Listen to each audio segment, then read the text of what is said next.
Whenever they see that we support Palestine and we're standing with them, and they see us like with the hijab, they immediately assume we're like the worst people ever, and they just want to do us harm. TRT World is in Chicago to cover one of the largest Muslim gatherings in North America. This year, the Massigna Convention is dedicating huge parts of its program to Israel's war on Gaza, its impact on the 2024 presidential election, and the surge of anti-Islam hatred in the US since October 7. The American public continues to be perceived in the world as a democracy, as one that brings peace and stability. We are not doing that right now. But by the end of the day, it's not complicated. He's a human, just like the people of Gaza. He's in a position of power. They're not. Call for a ceasefire. Several visitors tell us that they do not feel safe as a Muslim in the US today.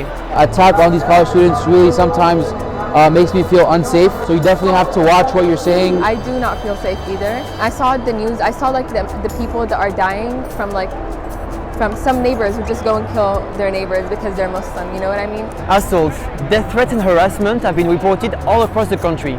Last October, right here in the suburbs of Chicago, a 6-year-old Muslim boy was stabbed to death in a hate crime.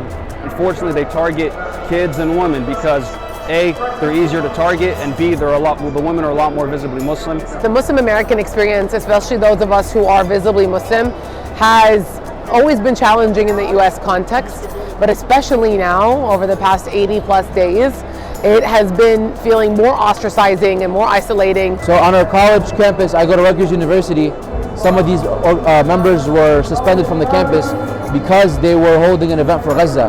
Many attendees say they feel frustrated by Biden's unconditional support of Israel and by how Palestinian voices have been dehumanized by several US officials. As Muslim Americans, as Arab Americans, as Palestinian Americans, many of us are going to take pause and really use that stance to be able to decide how we're going to vote next November. I feel like right now he's with Israel without like really knowing what's going on.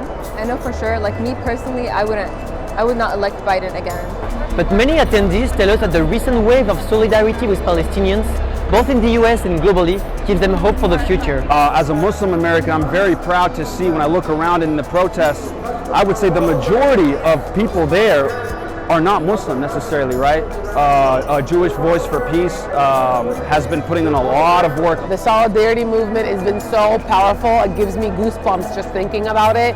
The fact that we have seen so many different communities, to see the indigenous groups especially come out in solidarity, it proves the point that what's happening in Gaza and calling for a ceasefire is not a Palestinian, Arab, or Muslim issue. It is one that requires all of humanity to come together.